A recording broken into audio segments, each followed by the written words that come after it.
Good morning. Good morning. Good morning, everybody. What's going on? What is going on? All right. Let me turn that down a little bit. All right. Get that down. You got to get these levels right. I appreciate you guys being a part of the show. Thank you very much for being here. Tuesday, January 6th. Clock is moving. Time is moving.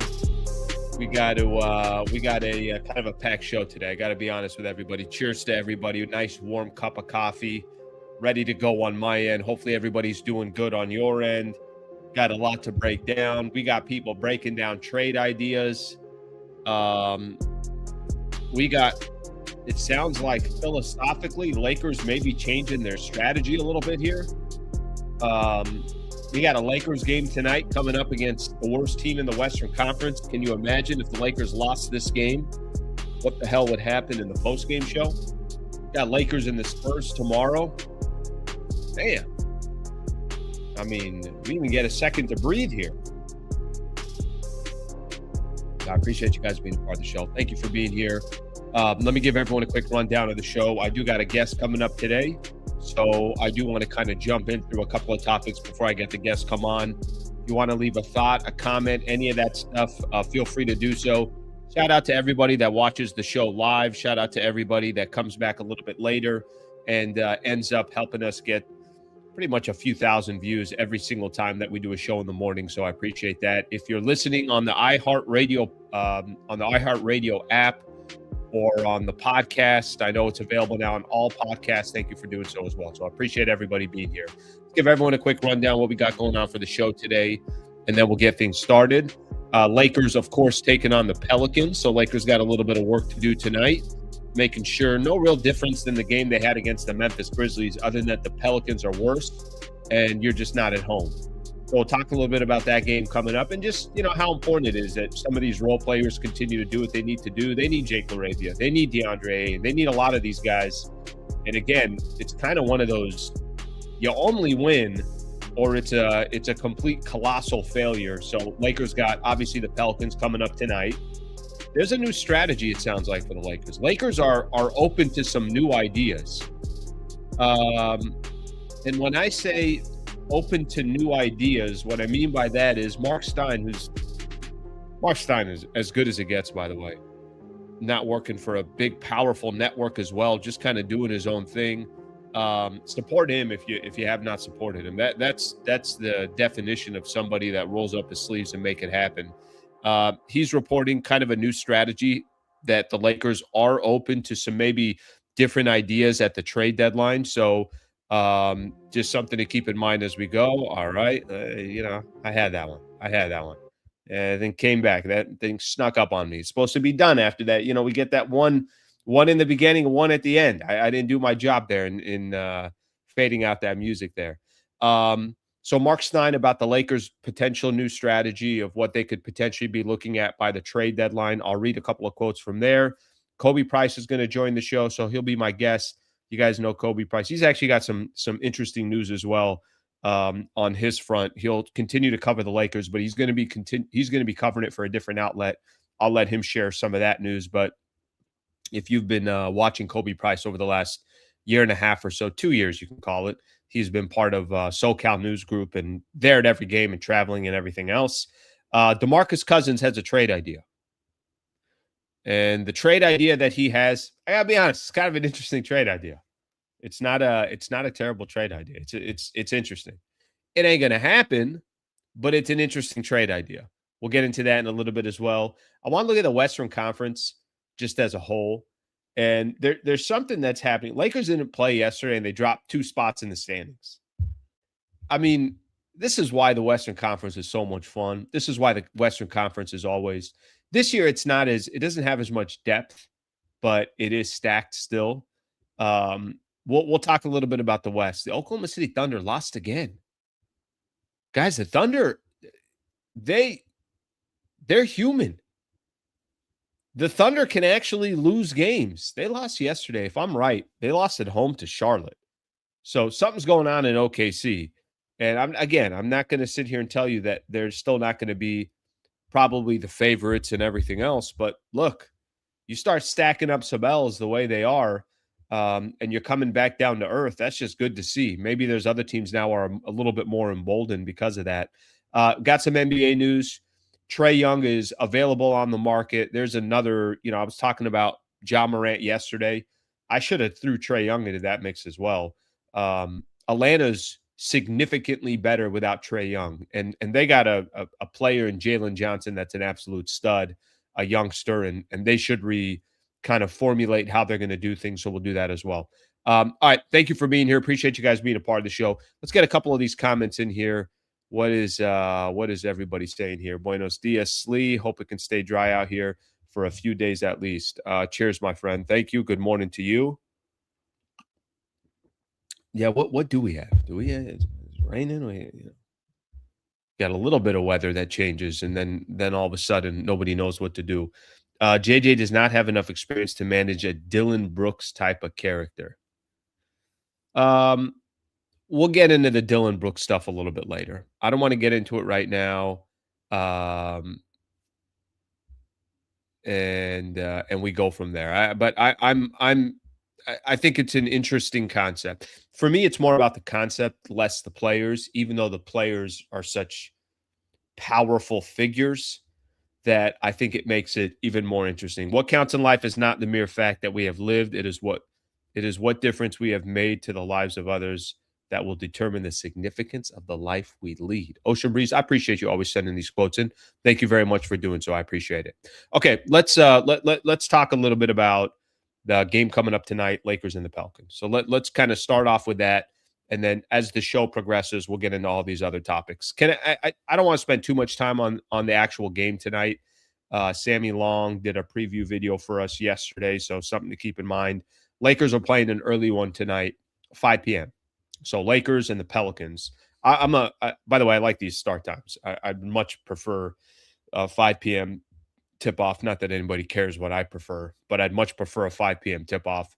It's kind of a fun way to 5 o'clock. You could start watching some Lakers basketball. We could all react to it, and we can call it a day.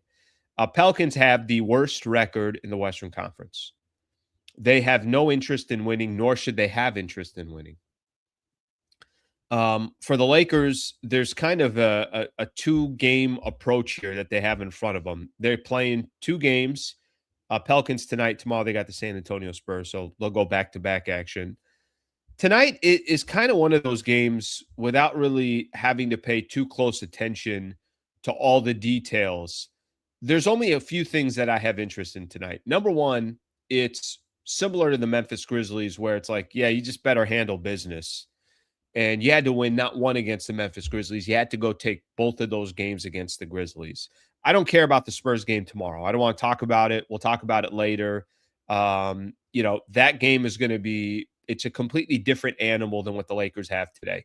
They got arguably the worst team in the West. Tomorrow they have arguably the best team in the West. So it's tough to kind of connect the two because there is no connection. It's like just take care of the Pelicans, then we'll figure out the Spurs tomorrow. But – against the Grizzlies, the idea and the concept against Memphis was just go out there, handle business, move on. I don't care what, it doesn't have to look like perfect basketball. Luckily for the Lakers, they got guys like Jake LaRavia to step up and maybe he gains a little bit more confidence. Ayton kind of sort of got back on track in the last game where he struggled in the last couple of games before that. Tonight is just one of those games where you try to play some clean basketball. You try to hope that in the final 6 minutes, you're not fighting, just to hold on to a victory or you're having to come back or anything along those lines. I've been doing this long enough to know that the whole, you just blow teams out and you sit your starters in the fourth quarter. That doesn't happen. And by the way, I don't know if it happens with other teams. I just know it doesn't happen with the Lakers. So I'm still going to expect the Lakers to have to play all their guys, play big minutes, and walk away hopefully with a W. But I don't really care how the Lakers, what it looks like tonight. I know that the roster that they're putting out there on a night in, night out basis is not the exact roster they're going to have after the trade deadline.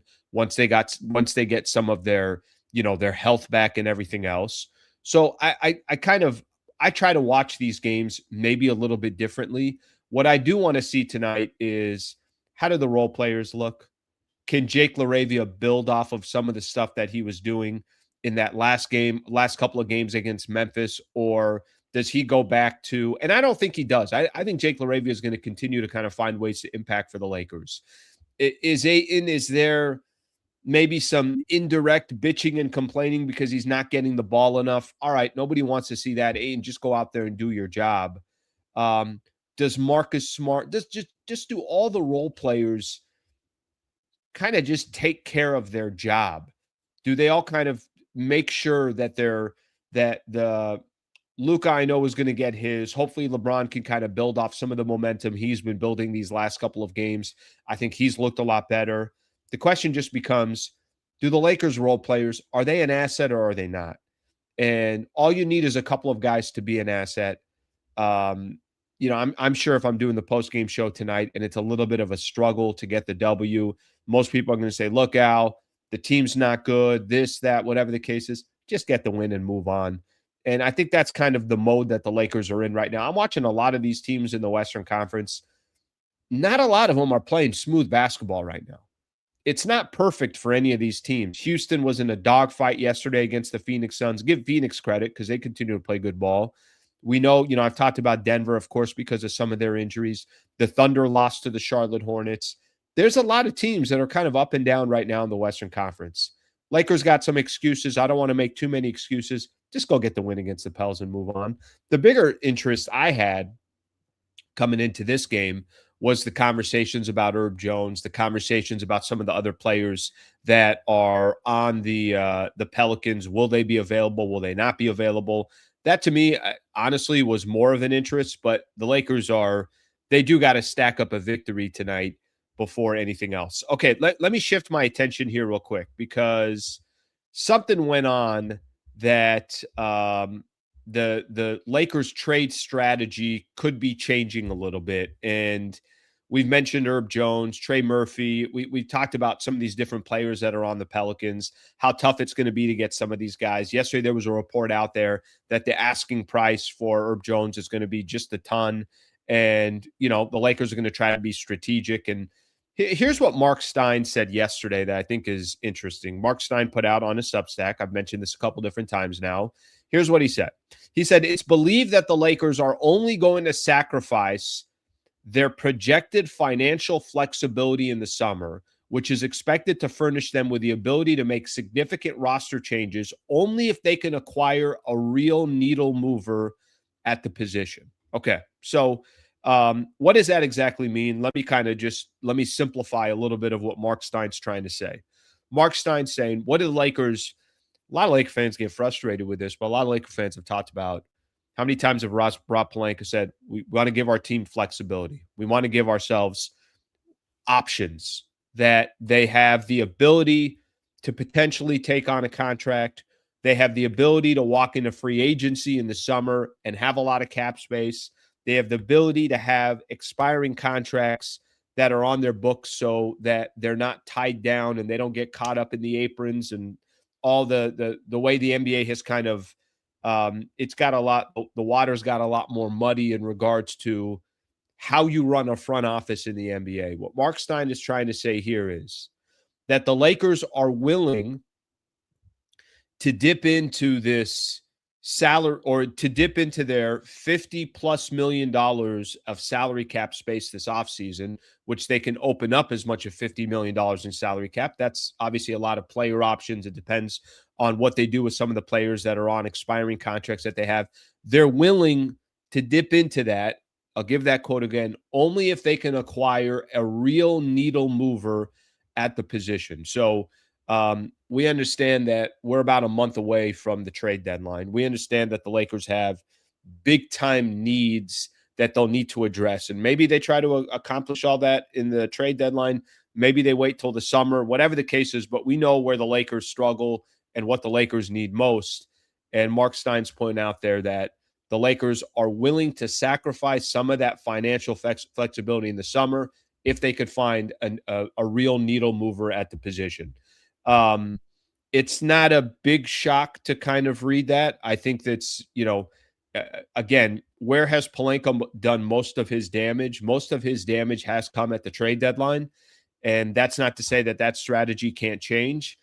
I think the bigger question for me is if they are able to go out there and grab the type of player that they're looking for at the trade deadline, is that a win now move or is that a big picture move? And a lot of that, I'm sure some of that pressure comes with, well, LeBron's on your team. You got to do everything now. Yeah, but Luka's on your team as well. He's 26. The other guy's 41 years old. What is that middle ground that the Lakers will be trying to figure out? Okay, I want to bring on our guest, and then we could kind of start this from a strategy perspective, if this is anything different, and how this kind of changes what the next 30 days could potentially look like. Shout out to Khobi Price, joined in the show. Khobi, good morning, brother. Good morning. Good morning. How you feeling? I'm good, man. I'm good. It was just, what was it, on Sunday? You and I sitting at the Lakers game. We're enjoying a nice spread in the media room, having a nice conversation. So thank you for coming on the show, buddy. Oh yeah, no, for sure. Yeah, always good to do some pregame chatting, just catch up. And that was another big win. Okay, I think we lost your volume there for a quick second. Lost your volume there for a quick second. There you go. You're back. You're back. I'm back. We got you. I'm back. I'm Got you. In and out. In and out.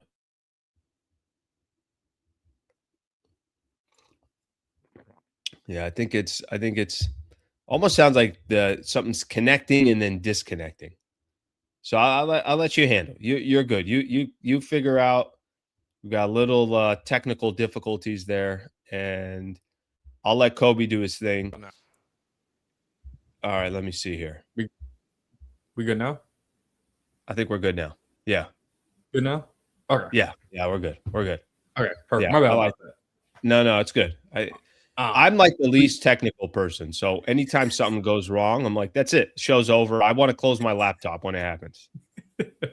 No, I think that was that was on me. That was on me. I think we were some wires crossed, but yeah, no, that was an important win for them just to get back on track. I mean, Grizzlies aren't the most fearsome opponent, but no. Win's a win, and this team is good at wrecking that up despite everything else they've got going against them. You know, it's funny, and I don't think tonight's game is going to be that different. I'm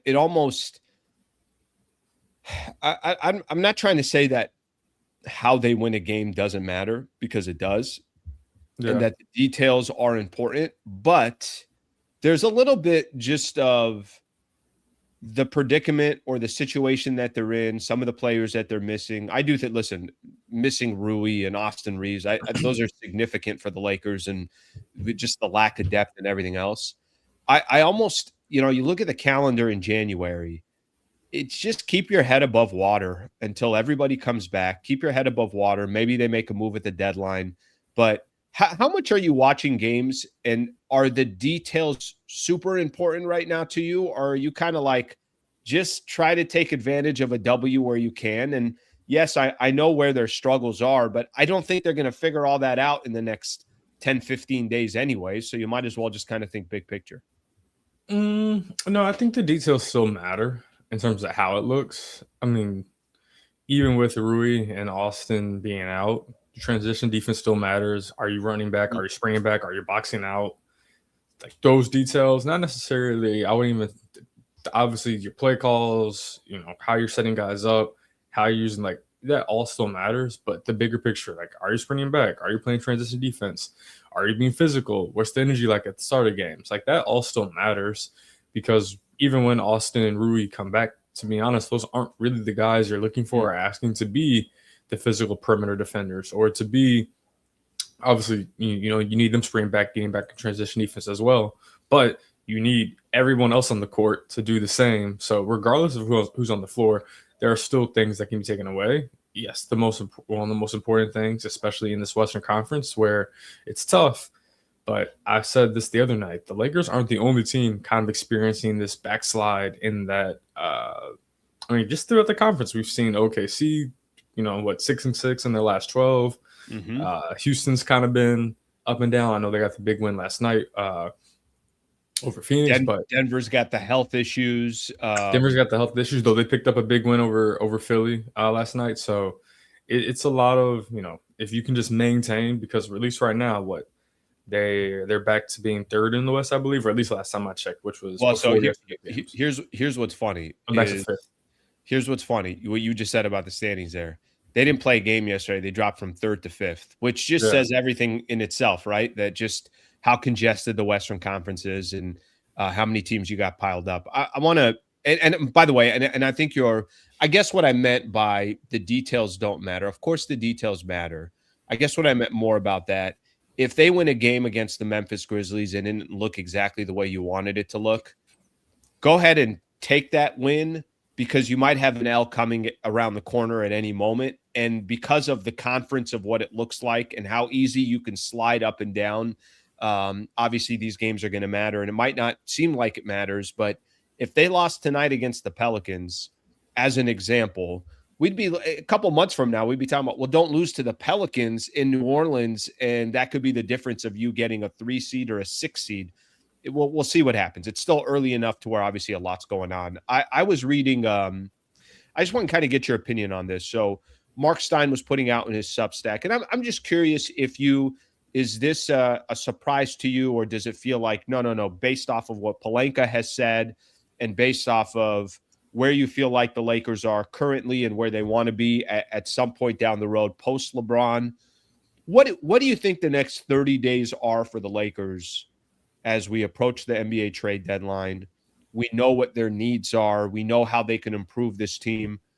What do you think the strategy is over these next 30 days that I guess looking at it from a short-term perspective and a long-term perspective? Continuing to canvas the options.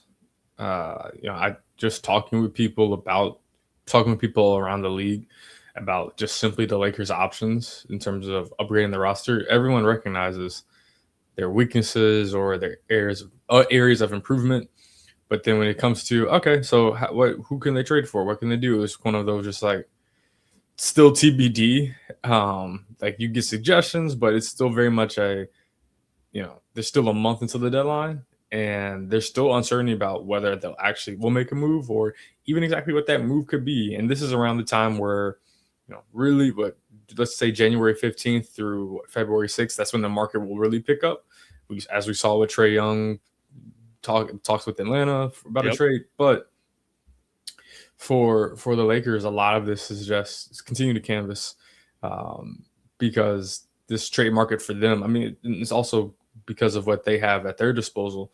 They're expiring, like the players on their expiring contract who have expiring contracts, they're not for the most part, they're not appealing players to other teams. Like you have to attach something to make that trade worth it for the other team.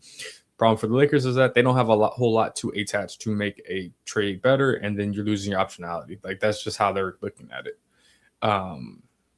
So for the next month, it's really going to be canvassing, seeing if the market develops. I mean, the other thing is that not to put a spotlight on a single person or a single player as a potential trade option, because I don't think this was even on the table for the Lakers as of now. But you do hear a lot of like Derrick Jones Jr., his name being floated around as a potential target. Well, he just gets injured the other night or a few nights ago, and it seems like he's going to be out for not just like several weeks and maybe like a month and a half to 2 months. So yeah, like that's the reality. And it seems like a lot of the players that the Lakers may have their eyes on or want, they don't have what it takes to trade for them. So it's going to be a fun back and forth to see if anything happens, because the closer we get to it, I imagine something will happen, but it feels like the likelihood of nothing happening increases. Would you be highly disappointed? Let me play out a scenario for you, and I'm curious to kind of get your take on this. Let's say the Lakers, let's say they just didn't make a move at the trade deadline, or let's say it was just a very, very minimal move. Nothing that you thought was seismic, nothing that you thought was, oh my gosh, this is a real impact for this year. Mm-hmm. How would you interpret that? And what I mean by that is, would you say, okay, well, you know what? They're trying to be responsible. They're trying to be smart. They're trying to, maybe keep their assets for the summer and then kind of figure out, okay, well, let's just kind of re-game plan from there. I think the big looming question, of course, is, well, what are they going to do with LeBron, or what is LeBron going to do? Let's say if I played out a scenario based on what you've seen so far this year, let's say they didn't make a move. How would you interpret that? I mean, I guess there are a couple interpretations you can take away. One would be that they're just valuing the optionality they could have going into the summer, where you have, I mean, several players on expiring contracts, including LeBron James, which is kind of crazy to think of him as a guy on an expiring contract, but that's the reality of the situation. Valuing the optionality.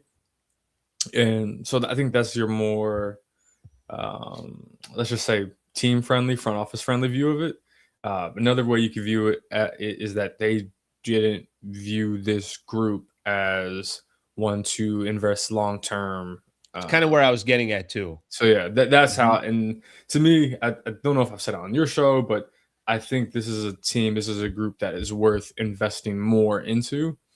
But if you don't get that big trade, and again, the trade market will kind of dictates the moves throughout the league, but there feels like if you operate with a certain level of creativity, and also desperation is not the right word, but urgency for the now, then it feels like there is a move to make. Because I heard what you said. I heard what you said about, LeBron's 41, Luka's 26.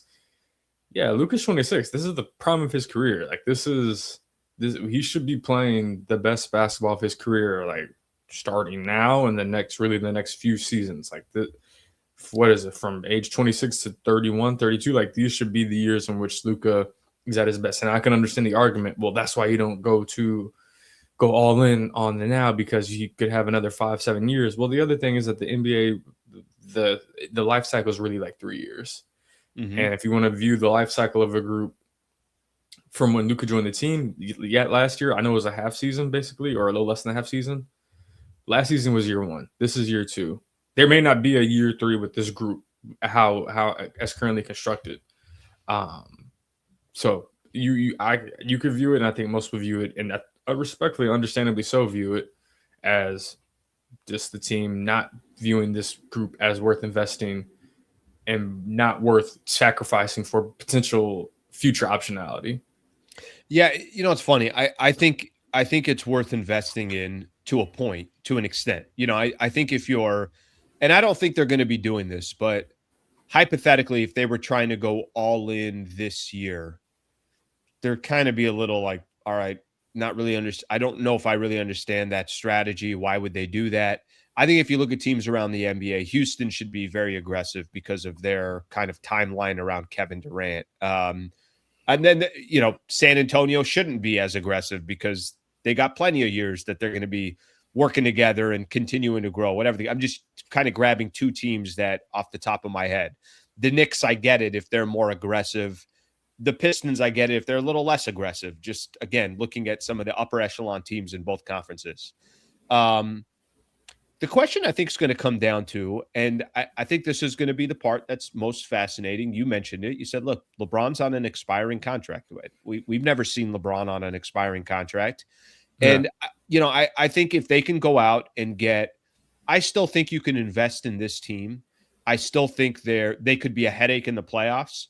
I still think, like you probably, and like most other people, you have to add just a reliable two-way player that can also hit some threes. And I'm not saying it's got to be the best player in the league, but just somebody that you feel confident when he's in the game, he's not hurting you on defense and he's not hurting you on spacing the floor.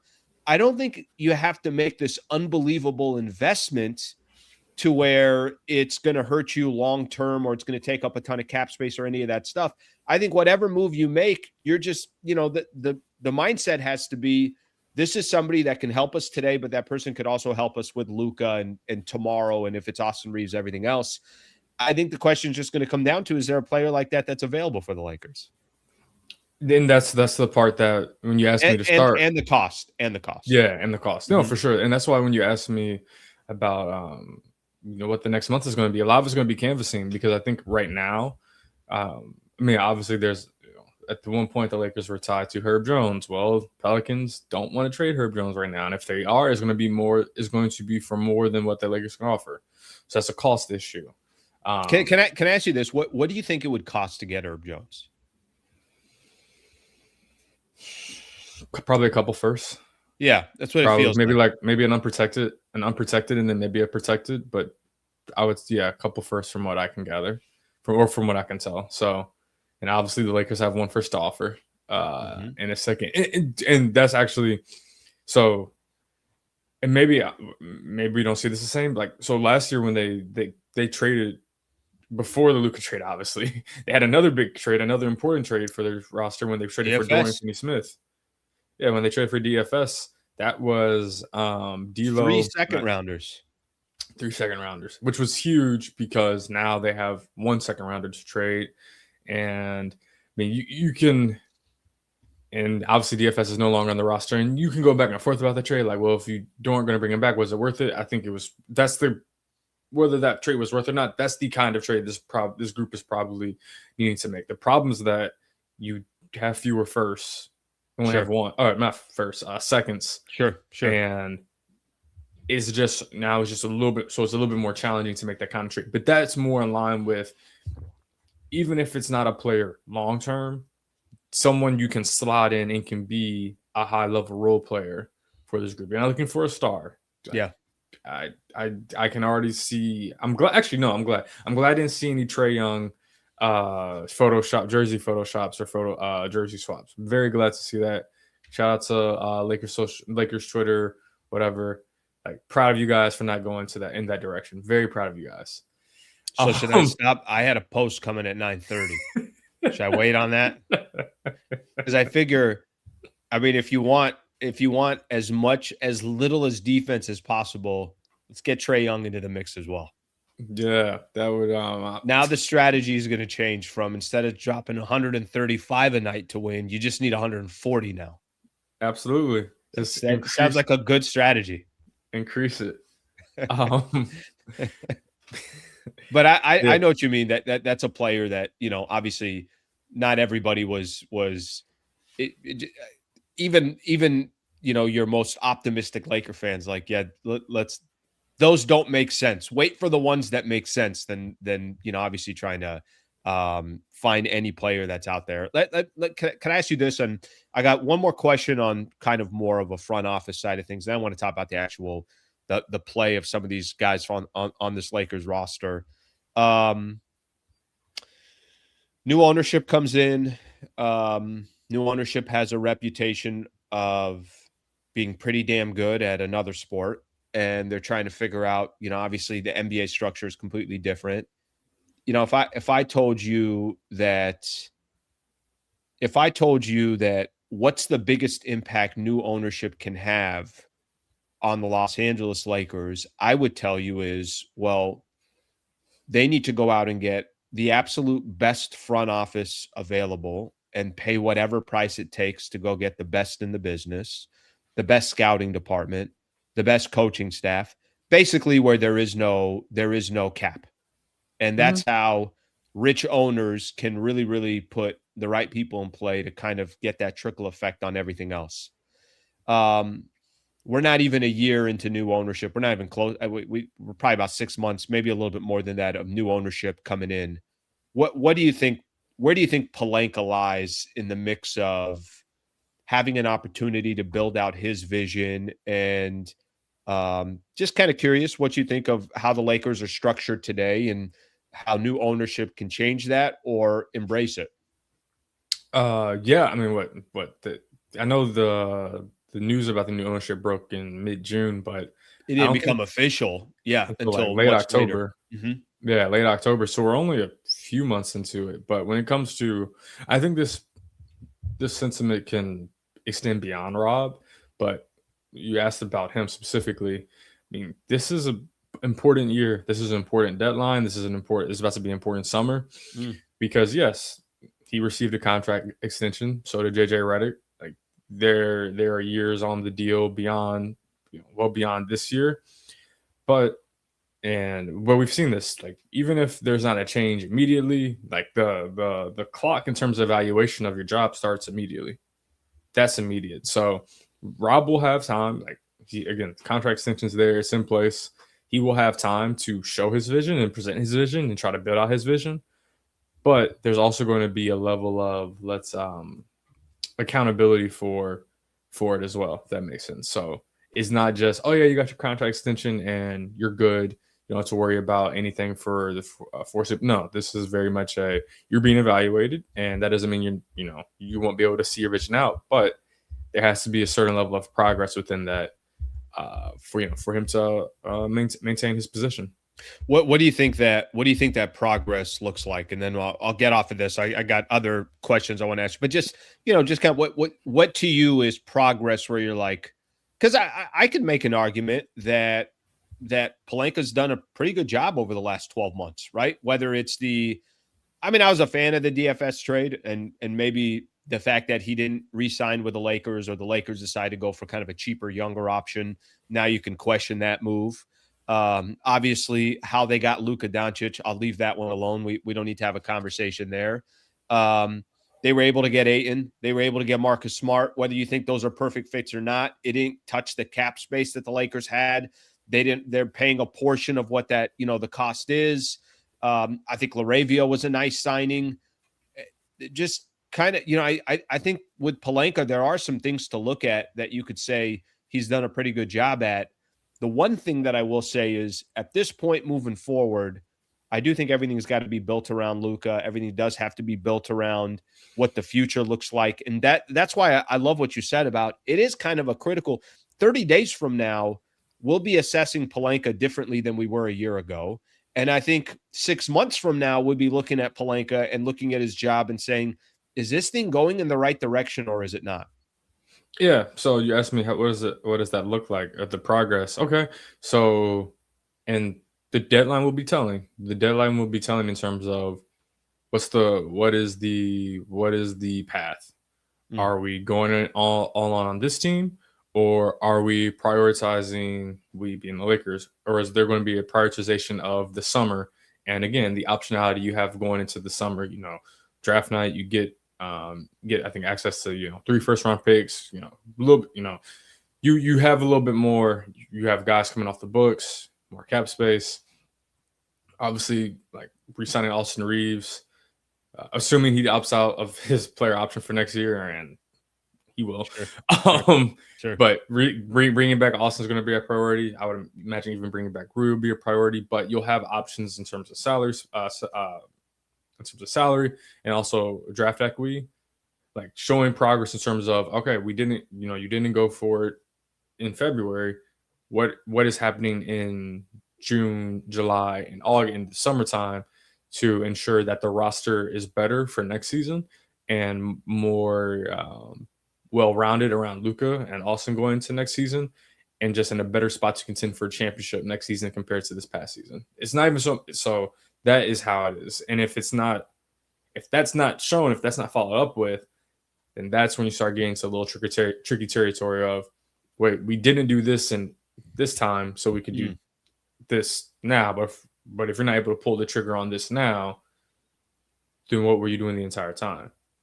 That's what I mean. I like it. Yeah, and I like it because it's all. And that doesn't mean the summer, if those moves don't happen, that he's out. But that is it's a continuous evaluation.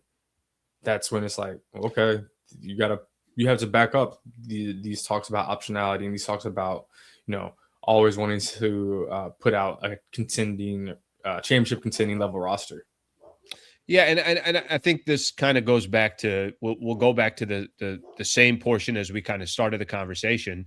If you're new ownership, the biggest flex you have is building out your front office. That's the biggest flex that you have.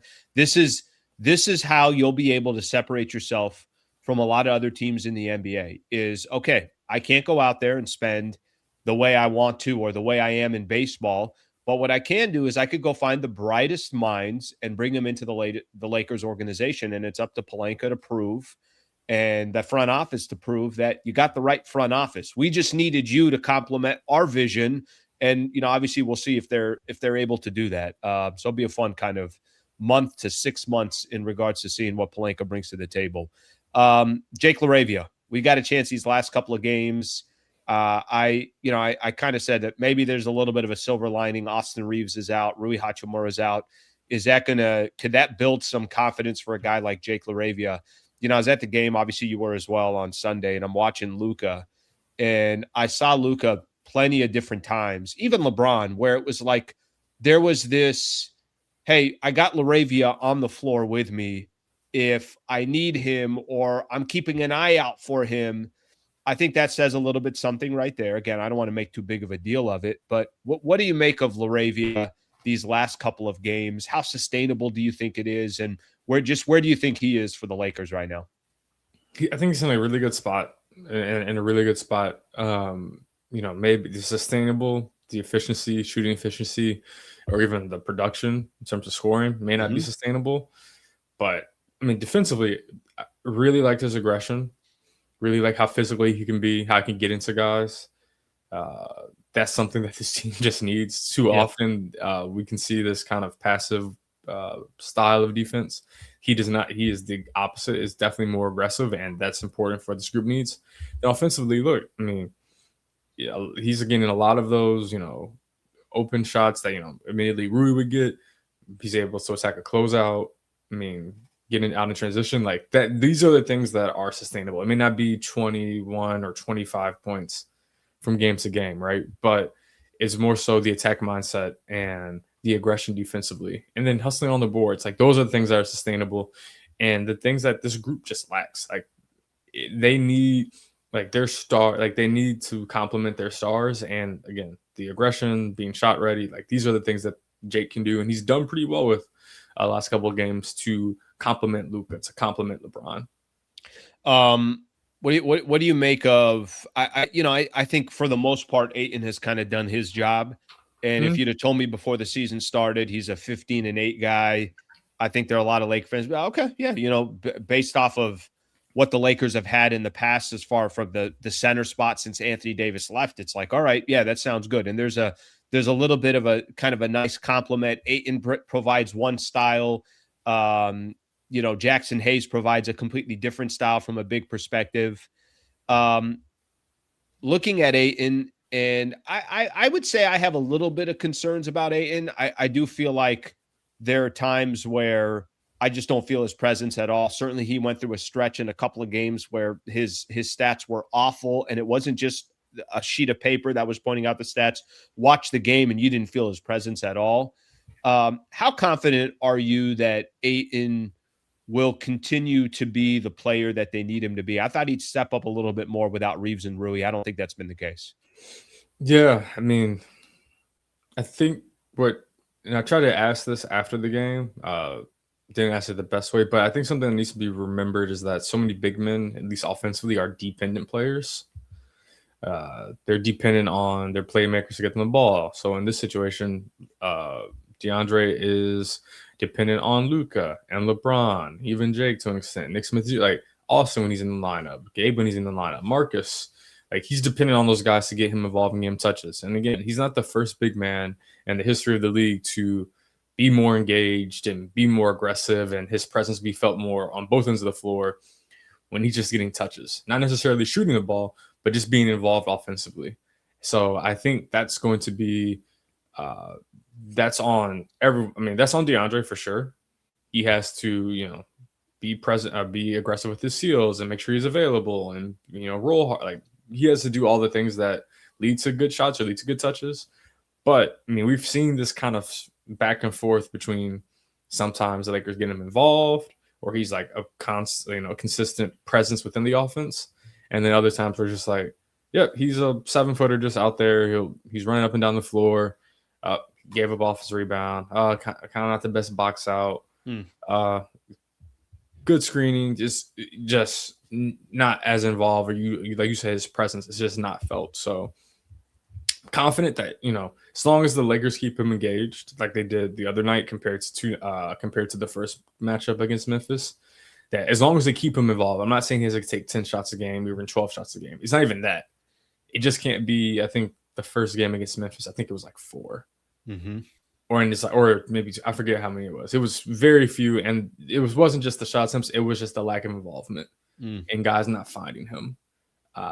That as long as that's not the case, as long as they are finding him or just looking for him or getting him involved, I think he'll produce how they need him to. It may not be, again, 15 and 8 is good. It may not be this stellar rim protection, but it can be good and aggressive and active, and that's what they need from him. Yeah, that's the one piece that I think is a little bit tough to swallow. I think that for me, it's because I couldn't agree more that for Ayton, it is a lot of, well, how much are you involving me? By the way, I don't think he's wrong. I was talking about this yesterday. I do think he can. I think a lot of these guys can make their life easier by getting Ayton involved. Like, why wouldn't you? It's not like Ayton's not a skilled big man. It's not like the guy can't hit a 8-footer, a 10-footer, a 15-footer. He's a skilled big man. He's not a guy that is just, there's athlete and there's basketball player. He's a basketball player. But the one thing that I think frustrates me sometimes with Ayton, at least I've noticed so far this year, this isn't the right way to put it, but you almost got to baby him a little bit. And I think that, if it would be nicer if Deandre Ayton is like, look, whether I'm getting the ball or not, you're going to feel my impact. And based off of just my energy and my motor and how I'm going to contribute to this team, I'm going to get my fair share throughout the course of a game because it's just smart to involve me. I think sometimes his involvement or it's just predicated too much based off of factors rather than I'm on the court. And if I'm on the court, you're going to feel me. Yeah. I mean, it would be ideal, but that's also, he can, it's not just him. Anyone can say that, I'm going to bring this regardless. Again, he's not the first big man to just be more involved, just to be more aggressive or be more assertive. When he's involved offensively, and to your point, yeah, that's helpful for them because that's an element that they lacked last season when they became too perimeter oriented. When they didn't have, sometimes I view him more as like a release valve. Like when teams are trapping Luka, LeBron, Austin, they're super aggressive on the perimeter, and you need someone in that 100%. 7, 8, 9 to 12 to even 14 feet range to just, again, a release valve who can hit those open shots. It may not be the most analytically friendly shot, but when teams are defending the way that they are against, your top ball handlers, you need that release valve. You need to keep defensive honest. And that's what Deandre can provide for the group, among many things. But yeah, it would be nice if it's just like, I'll be this stellar rim protector engaged defensively, regardless of how involved I am on the offensively. But I also that's not the reality of the situation for him. And I truthfully don't believe that's the reality of the situation for a lot of big men in his position. That's a perfect way to put it. Perfect breakdown. Khobi, I mentioned we were we're sitting in on Sunday in the Chick Hearn media room. Yep. And we're eating a little dinner, and you told me, Al, slow down with your eating. You're eating kind of fast, and you did. You said, don't go back in for seconds. You just had the holidays. I don't think you need another plate. And in the middle of all that, you mentioned to me that you're going to be starting. Tell me, look, you were at the SoCal News Group, and I think that game on Sunday was the final game that you were doing. You're going to be working with the California Post now. Yeah. Can you give a lot of people, give some of these Laker fans out there who have been following you? Obviously, you've done a great job covering as a beat for the Lakers. Tell us a little bit about the new venture, as you told me to slow down with my eating. I would never, as someone who eats too fast themselves, I would never. You did ask. No. I did have the good hot sauce. Yeah, I did have the good hot sauce. Absolutely. Louisiana. Louisiana is under. I don't feel like I ever see that hot sauce. That hot sauce doesn't have enough presence in Southern California. I agree. As someone who loves Louisiana hot sauce, it's very much missed. That's why I was impressed when you had it. That's like you were so gracious and kind to share with me. Yeah. So gracious and kind. It wasn't mine. I didn't bring it, but I was acting like it was mine. And I did have it like at the center of the table. I had it kind of closer to me. Closer to you. That's a good point. Yeah. I mean, if you brought it from home, I wouldn't blame you. Just respect. I actually very much respect that. gotta have the good hot sauce. But yeah, no, yeah, Sunday against the Grizzlies, that was my final game covering for SCNG. It was been an honor and a pleasure the last 2.5 years to cover the Lakers for them. But yeah, no, starting up with the California Post, which for those who don't know is the New York Post expansion into the California market. The official launch date is January 26th, so exactly 3 weeks from yesterday. But yeah, no, I'll be doing a lot of the same things, providing similar coverage, but we'll be doing it at California Post. And look, I'm excited. I'm excited for this new venture, new opportunity. Great staff addition so far. I mean, Melissa Rollins, we're going to be doing a lot of NBA stuff together. You know, you have Dillon and Jack on the MLB side, we're getting NFL together. So it's exciting. It's exciting. It's an exciting time for, I think, just the general ecosystem of sports journalism out here, and I can't wait to get started. Like, I'm pumped. Well, I'm happy for you, and it's a great pickup for them. So I know you're going to kill it there, and I'll look forward to. We'll get maybe a little bit closer to the trade deadline. You'll start with California Post. We'll get you back on the pod, but thank you for coming on. I appreciate the time as always. All right, brother. No, appreciate you having me. All right, man. Congrats. That's Khobi Price right there. Khobi Price. Good stuff right there. It's kind of fun, exciting for him, and he did a really good job. You know, like I mentioned, as covering the Lakers, and then now kind of moving on. That's smart for them to go grab Khobi. He's there at every single Lakers game doing his thing. So good stuff right there. All right, we still got a lot that we got to cover here. So I know there's a lot of comments here. A lot of people want to give their opinion, their thoughts on probably something absurd that I said. So we'll do that here in just a second. I do got to give a shout out to Harris Resort, Southern California, harrissocal.com. Let me help you out here real quick. I know the holidays just ended, but you could still be saying to yourself, is it kind of after the holidays? You need basically a vacation after a vacation. Consider going to Harris SoCal, which is a beautiful resort located in North San Diego, Palomar Mountains. The drive out there is wonderful, just beautiful rolling hills. Consider doing one of those staycations. Go to harrissocal.com. You can go look at their schedule. You can see what's available. I'm sure they have very, very affordable, aggressive rates. And I think the thing that I take away with more than anything else is, why get on a plane? Why go to an airport? Why go rent a car, do all that stuff? It's a headache. Get one of those staycations. Go to a place, one of the nicest resorts in all of Southern California. They have great amenities. You can go to one of the best restaurants in all of Southern California, Gordon Ramsay's Hell's Kitchen. And I'm looking forward to this partnership kind of growing with Harris, and looking forward to doing some things on site at their location. I'll keep you guys posted of when we decide to do that. But the website is harrissocal.com. You can book your getaway and certainly plan for being in a place in Southern California where you can take the family, take your partner, whatever the case is, get in the car and drive out there and not have to worry about all those other headaches. harrissocal.com. That's harrissocal.com. All right, let's keep moving here. Did you guys see DeMarcus Cousins trade idea? Would you guys like to see DeMarcus Cousins trade idea? Listen, it's not happening, but it definitely made the rounds over the last, what do you want to call it? Last 24 hours or so. It made the rounds. It ain't happening. It's not happening.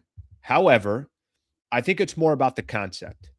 And, this has been the conversation we've had about Austin Reaves for kind of a while, if I'm being honest with you. Since the Lakers got Luka, a lot of Laker fans have gone out there and said, this ain't going to work. By the way, you could be right. The Luka Austin Reaves long-term could just be a very bad idea. And, obviously we'll have to wait and see what the Lakers do in regards to that. I've said this before, and I got no problem saying it. I think Austin Reaves will be here definitely past the trade deadline. I think Austin Reaves will be signed to a long-term deal with the Lakers. This is just my assumption and kind of just trying to read the room. What I feel like Austin Reaves will be part of the future for the Lakers. Now, it doesn't mean in a year plus from now, the Lakers aren't considering other ideas and they find themselves in a position or a spot where they're saying, yeah, we gotta switch this up, because I'm also the one that keeps saying, you can't properly fully build around Luka until LeBron's gone, until, I just don't think you can build completely around Luka because some of his deficiencies, the age gap, the difference, all these other things that we could look at.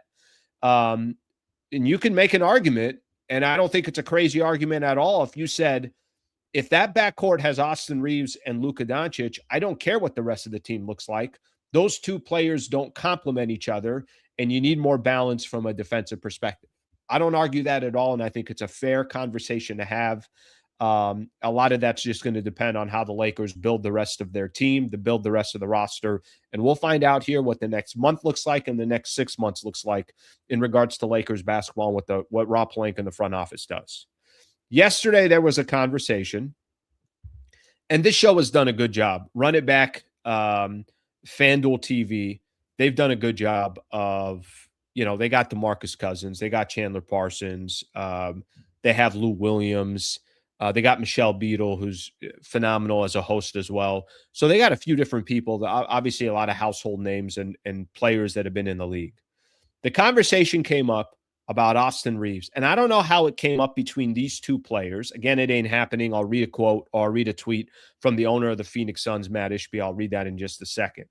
But it's more about the concept. Let me share my screen. Let me play this for you guys. I'm only going to play a portion of it just to kind of give everyone a quick idea of what it is. Here's the conversation about should the Lakers and the Suns do a deal that would involve Austin Reaves and involve Dillon Brooks. So let me play this for you guys. You guys can listen to the audio here. Boogie, I have a question. Phone rings. You're the front office of the Lakers. We want to give you Dillon Brooks, but we'd like Austin Reaves. Are you taking that?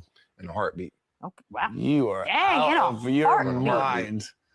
No chance. He's a culture changer, Dillon Brooks. He's a culture changer. He's a proven winner. We talk about all the glaring holes when it comes to this Lakers team. He fits exactly what they need right now. He's also averaging about 22, 23, possibly 24 a game. I mean, you're getting a two-way player compared to a one-sided player. Why wouldn't you do it? I just don't even think we getting caught up in names and highlights and all that. Of player. I think we're talking about building a championship team. Need-wise, he fits. He fits. Nothing else to say. Well, what do you mean need he fits, so we're not doing it? Oh, Lou. Lou's got a face that I can't read. Take Rui, take Smart, take Jake LaRavia. I like this debate because I'm kind of like I'm in a little bit. Here we. All right, I'm going to stop it right there. Okay, good stuff. By the way, they got a good show. It's a kind of a fun show, obviously all NBA oriented, and they've done a good job of I don't think, how do I properly put this? I don't think it's clickbait, even though I kind of get it that it got me to click. But I think there's a concept and a real conversation to be had there. Austin Reaves for Dillon Brooks. Now, let me say this. I want to make sure that I add this here to the mix. It ain't happening. It's not going to happen. And so much so that the Phoenix Suns owner, Matt Ishbia, said, don't bother calling. Suns aren't interested. Dillon's not going anywhere. The Phoenix owner said. So this is just, what went down here. I don't even know if he tweeted that out today or yesterday, whatever the case is. Guys, this conversation's not going anywhere. It's going to continue to be there. Players that just make sense. Initially, when I saw it, I'm like, no, Lakers can never do that. Why would they do that? This, that, whatever the case is. And I could sit here and tell you that, well, Dillon Brooks is going to be 30. I think in the next month, Dillon Brooks is going to be 30. And you want somebody that's closer in age to where Luka Doncic is. I could sit here and make, obviously make that argument. I could sit here and make a number of different arguments of, well, no, you can't do that because Austin Reaves, he came through the Lakers system and you got to keep the guy. And Austin Reaves is a friend of Luka Doncic. I can sit here and try to make all those arguments. Conceptually, Dillon Brooks on the Los Angeles Lakers with Luka Doncic and this team just makes a lot more sense. I mean, that part I'm not going to argue, and I don't think there's an argument for it. I'm not telling you the Lakers need to go trade Austin Reaves today. Obviously, the Phoenix Suns wouldn't be doing it anyways.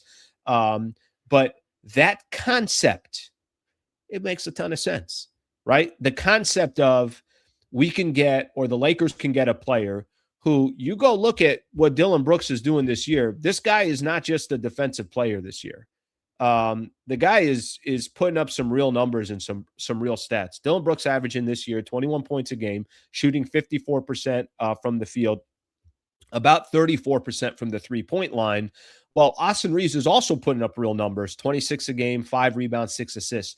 The question, what it really comes down to is it's the equivalent having too many players on one team that are too focused on the defensive side and just don't have enough offense versus a team like the Lakers where they're too focused on the offensive side and just don't have enough defense. The concept of the conversation makes a lot of sense. The concept, I like what they said too, a culture changer. I've said this before. We were talking about Lakers and the Suns this year, and I even heard them. They had a little bit of a conversation that was, oh, this will never happen because LeBron doesn't like Dillon Brooks.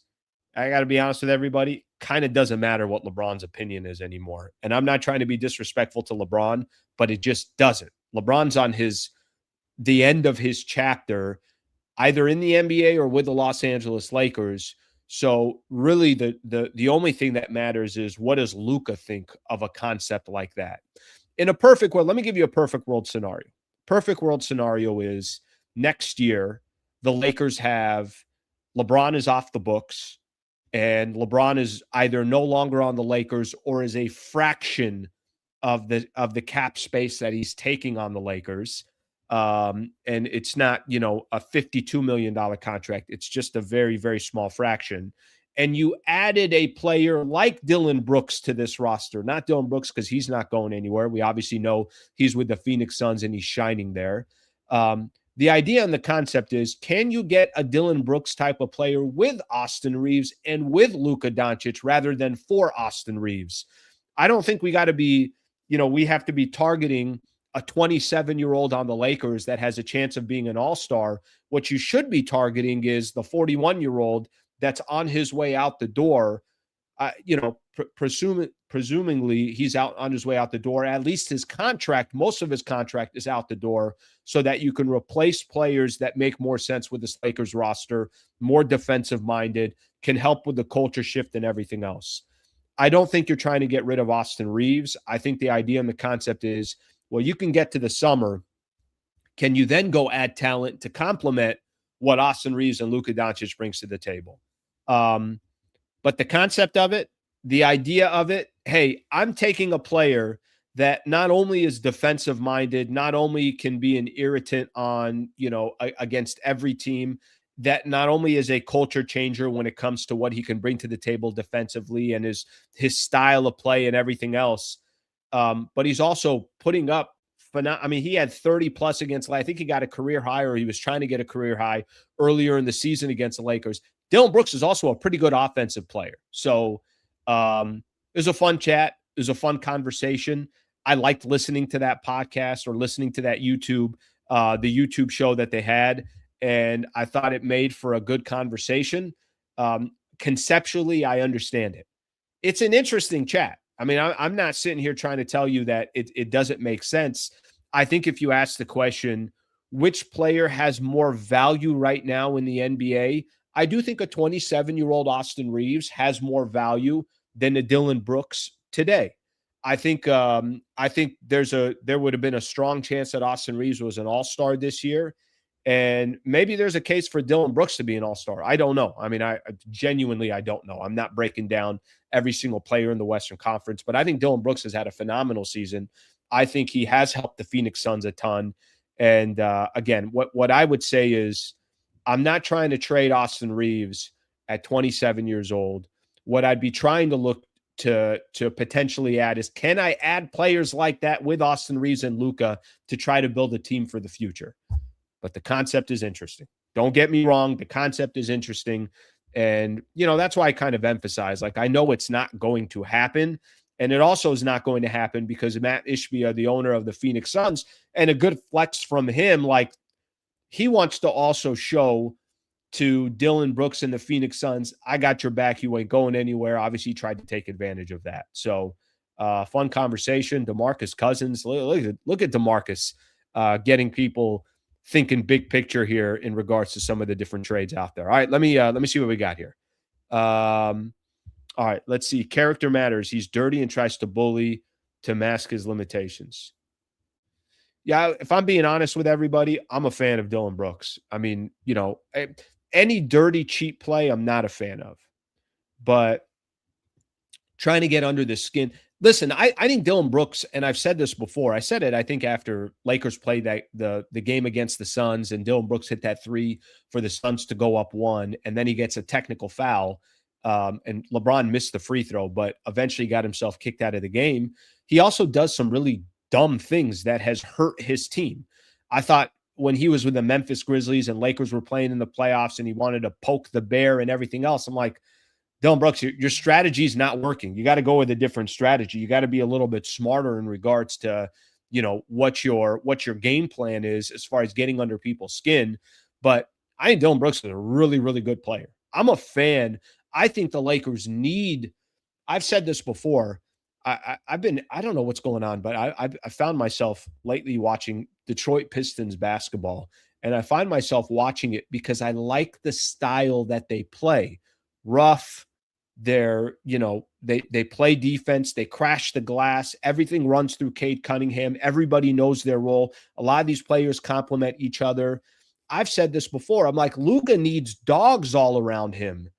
Dillon Brooks, you don't get any more of a dog, and I say that as a compliment to Dillon Brooks' game than you do with Dillon Brooks. So, all right, let's see what else we got here. I think AR is overrated. Slee, I can't talk bad about AR. He wants his crypto key card to still work. Okay. AR is 27. He's turning 28. He's not 24, Slee. I agree with you, but I do think there's a big difference between 27 and 30 in the NBA. I do. I think there is a big difference. And I don't think you kind of know what the top of Austin Reaves' potential is. I think I have a pretty good idea of what Dillon Brooks, maybe I don't know. Maybe Dillon Brooks he's impressed me this year. No question about that. AR is overrated by the Lakers media and his value will continue to go down. Guys, I don't think he's overvalued. I think Austin Reaves, I think his only problem is he's playing with Luka. I think the only problem that AR has is he ended up being on a team that has no defense. They got no defenders. They're a team that's trying to beat squads 130 to 125, and that strategy is not going to work. That's not AR's fault. You guys really think Austin Reaves is overrated? Austin Reaves has been phenomenal. The problem with Austin Reaves is he's on a team that's so already offensively imbalanced. That's what I think brings some of that overrated or, he loses some of his value. If Austin Reaves was on a team, let me give you an example. It's a bad example, but I'm going to throw it at you. If Austin Reaves was on the Houston Rockets, do you think he would be overvalued? I think Houston would be like, oh my God, perfect fit. He can, create some offense for us. He can get other guys looks. He can go get 30 or 40 for himself. But then he's also got all these other dogs that are around him that can help him with some of his deficiencies. I think a lot of times it just has to do with, do the puzzle pieces fit or do they not? Okay, let me look at a couple more here. Let's see what else we got here. Alan, you're delusional. I've seen that before. Will Luka be sad if he loses his best friend? Dillon Brooks, I poke bears. Yes. Again, listen, this trade ain't happening. It was more about the concept. And I think that's the thing to pay more attention to is it's more about, you're trying to put together eventually. This is why AR's name comes up so much. It comes up so much because fit. Not that he's not talented. Fit. And frankly, when you're building together a championship contender, you better have the puzzle pieces that fit. Because if all the pieces do not fit, the Oklahoma City Thunder went out and traded for Alex Caruso. They have all the talent in the world, but he fit. Remember, Josh Giddey was on the Thunder. They don't need him. They got plenty of depth from a guard perspective and everything. They don't need him. You know what they needed? They needed Alex Caruso. They needed fit. And I think for a lot of these teams, it's about trying to find the right fit. And right now, the Lakers, these puzzle pieces are all over the place. And you know, they're having some success. They're 22-11. Nobody's saying that they haven't had some success, but fit at the end of the day is going to be the biggest conversation. Let's get a super in here. Slee, did you see that match the Suns owner said about AR trade? Why is nobody talking about this? You see that match by the Suns owner said about the AR trade? Was it? Yes, I did see that it's not happening, which is why I mentioned it, you know, I think a few different times. Again, when I bring up a conversation like this, I do it because I think it's a good conversation to have, and it's kind of back and forth, and it gets other people giving their opinion and their thoughts. I'm not reading it like it's in stone or it's in pen that, no, this is going to happen. I'm not reading it for that perspective, but it's more about the conversation. And these are former NBA players. They're giving their thoughts and their opinion.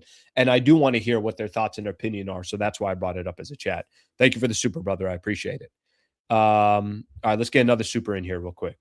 Slee, you keep saying the Pels have no interest in winning. Lakers got the Pelicans tonight, 5 p.m. tip-off, by the way. Isn't their first pick this year going to Atlanta or somewhere else? Also, LA screwed up. Goodwin, big time. He's now a 10 million player.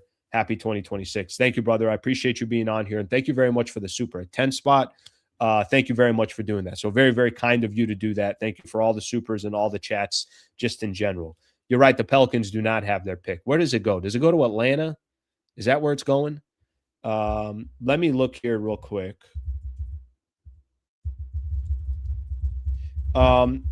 Listen, they have no, let me see where it goes. Pelicans. Yes. Traded to the Pelicans. Yes. It's going, it looks like it's going to the Hawks.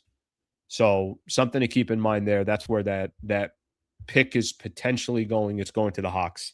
The reason why the Pelicans have no interest in winning, I think they're eventually going to blow this whole thing up. We'll see what happens. I mean, look at some of these main players right now around the NBA. Zion Williamson, Ja Morant, Trae Young, all guys that you thought were the face of a franchise. It all seems like it's all kind of starting to change, and we'll see what happens in regards to that. You're not wrong on the Jordan Goodwin piece, brother.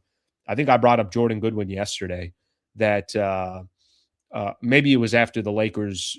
I think when I was doing the post-game show, I forgot when I mentioned up. Jordan Goodwin's Jordan Goodwin, we were making an argument, as were others. I'm like, why isn't this guy getting any playing time in the playoffs? Lakers were playing the Minnesota Timberwolves, and, you know, they have the game where J.J. Redick doesn't make a substitution in the second half, the first time in NBA playoff history that a substitution wasn't made. And a lot of us were making the same arguments, like, put Jordan Goodwin in the game. Goodwin's a nice player. By the way, if you want to put together a championship type of roster, you're also going to need players like that we don't even know who the hell they are today, and tomorrow they're having an impact with an NBA team. Go watch the Boston Celtics play, or the Detroit Pistons play, or the Houston Rockets play, or the Phoenix Suns play. They're players that a year ago you had no idea who the hell they were. Now you're looking and you're like, where did this guy come from? There's also, you know, a culture that comes with it where any guy that you throw in will be a dog, or he'll fight, you know, and claw his way to find minutes. You can maybe even make the case that's kind of how Nick Smith Jr. has had some opportunities with the Lakers as well. So I think that's a case to be made as well. All right. We do got some NBA news coming up, so I want to do that here in just a second. We're well past the ending of the show, but who the hell cares? This is YouTube, so we just go as long as we want to go. Shout out to Brad Wallace and the Wallace firm. Serious injury, wrongful death case, official injury attorney of Hoops Talk here. Shout out to them. Shout out to my relationship with Brad Wallace and the Wallace firm. Shout out to everybody that's reached out to Brad Wallace and the Wallace firm. He can help anybody in the state of California. Very simple. He can help anybody in the state of California. Go to the website, wallacewins.com/Sliwa. Only go there, obviously, if you need him. I hope you never need him, but things do happen in life. And I've seen people. People have hit me up on Instagram and said, Al, can you introduce me? I had this situation or predicament happen. Done. I'll make an introduction. No question about it. Again, the website, wallacewins.com/Sliwa. Just keep him top of mind if you ever need an injury attorney. And I'm sure he'll be able to help, as he's helped with some of our listeners in the past. wallacewins.com/Sliwa. wallacewins.com/Sliwa. All right. Lot going on here. You know what I like? I'll tell you guys what I like. I like when we're just chilling. And yeah, sometimes we just got to say, just go as long as we need to go. A couple things around the NBA here real quick. I'll take a look at some of the comments here in just a second. Shout out again to some of those supers that threw some money over to the channel. I appreciate you guys doing that. Here's what we got around the NBA. Lakers Pelicans tonight, by the way, at 5 o'clock. I will do a post-game show. Let's call it 8 o'clock. Let's target 8 o'clock tonight. I'll do a post-game show. I've had from just my perspective, a tremendous amount of value in listening to Coach after. So no matter what now moving forward, I'm going to be listening to Coach. Okay, so here's what we got here. Do you guys see the stuff about Trae Young? The Atlanta Hawks working together with Trae Young on a trade. Some wild stats with Trae Young and the Atlanta Hawks. Do you know with Trae Young in the lineup, they're 2-8? You know, without Trae Young, they're 15-12. Maybe a lot of you guys don't know about Jalen Johnson and the Atlanta Hawks. Do you know there's a dude averaging 24, 10, and 8.5 for the Atlanta Hawks? Jalen Johnson is a freaking stud. Right player, right size, 6'8", kind of one of those guys that can control a game. Just the perfect size, reminds me of exactly what today's NBA is. The dude's averaging just under 24 points a game, 10.5 rebounds, 8.5 assists. You know what happens when you find a player like that who's only 24 years old? You start changing what your franchise is. You start kind of planning a little bit differently. And the Atlanta Hawks are looking at Trae Young and saying, yep, what can we get for Trae Young? I don't know what they're going to get for him, but I think it's very smart for them to start moving on. Here's the conversation. Trae Young's reps and Hawks general manager have begun positive and collaborative talks over the past week on finding a resolution. They're going to be shopping Trae Young, and I think it's a really, really smart move. I think it's exactly what they should be doing. I think organizations hold on to players too long that are basically telling you that we can't compete for a championship if this is our best player. And I think that the Hawks are being smart with what they're doing. Hawks got an interesting squad. A lot of length. They got guys that can play both sides of the ball. They got a stud in Jalen Johnson. It's going to be fun to kind of watch what eventually happens with the Atlanta Hawks, but something to keep in mind in regards to that. Okay, a couple other things around the NBA that I'm going to get into, and then we're going to get out of here. In the same day that I think it's kind of funny, the same day that the Knicks owner says that the Knicks can win a championship as is with their roster. By the way, I think they can. I think the Knicks are good enough. They got talent. They got they got vets. They had a deep run last year as well. But on the same day that I'm reading quotes about the ownership saying we could win as is, the Pistons demolish the New York Knicks 121-90. Pistons are real deal. If you're a fan of the NBA and you just kind of like watching some good basketball, I like the way they've built their team. You know, I respect organizations that have kind of are figuring some things out. They're building around young talent, and they play a certain style of basketball that, frankly, I wish the Lakers played. Lakers need dogs. I'm not everything's got to look beautiful. I think you got to muddy the water a little bit. And every time I watch a team like the Pistons or a team like the Rockets, I'm like, damn, I wish we were more like that. But the New York Knicks, again, I just think it's kind of funny. They go through whatever they went through, and the owner comes out and is like, we can win as is. And then the number one seed in the Eastern Conference beats you by 30 plus.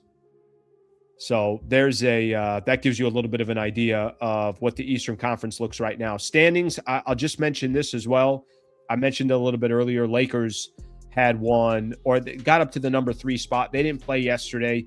Denver won in Philadelphia. Houston beat the Phoenix Suns. Lakers dropped from 3 to 5th, just based off of, like I mentioned, not even playing. That's how close everybody is.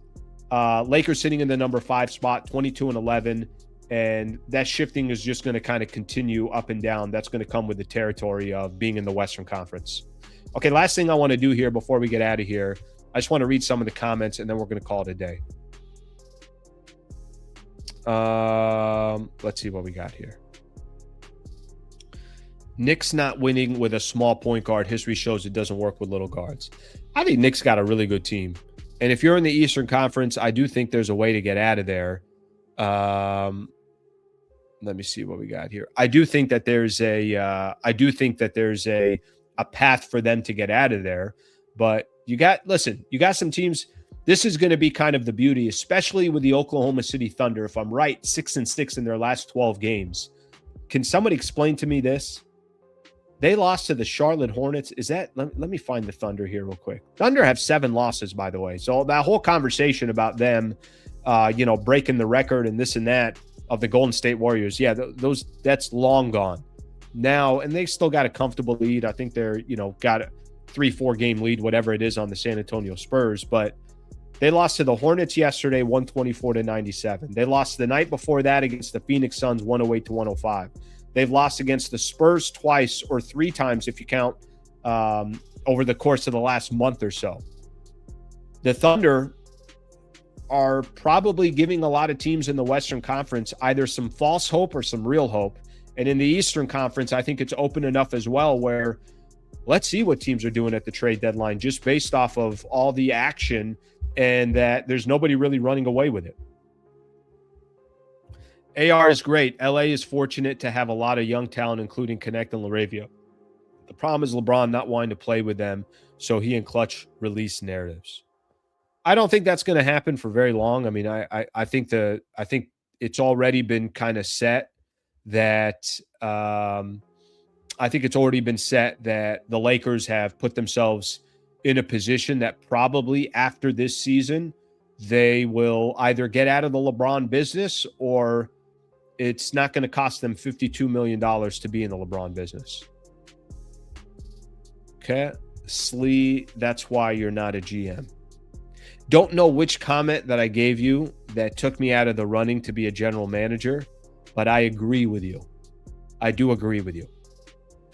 I do agree with you on that. Damn, Slee working overtime. Yeah, I'm clocking in. I'm just trying to get a few extra hours, after the holidays. It got a little expensive. So that's all I'm trying to do is just get a little bit of extra money. All right, do we got a final couple of comments here before we get out of here?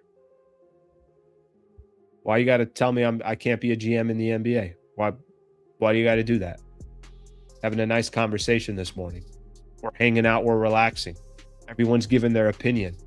And then somebody just shouts from the behind the back of the room, "You suck, Slee." Okay, all right. That's fine. The love of God. Braun ran off all of your young talent because he claimed he don't have time to wait. Hilarious. All those moves from coaches to players, and we got a bubble certificate to show for it all. Hilarious. LeBron also made the Lakers relevant again. They did win a championship in 2020, and if you want to call it a bubble certificate, that's fine. But it's not like the Lakers weren't good enough to win a championship that year. I think it was the Lakers, the Clippers, and the Bucks that had the top 3 records before, obviously everything had stopped. So LeBron also helped the Lakers get Anthony Davis. Again, made them relevant.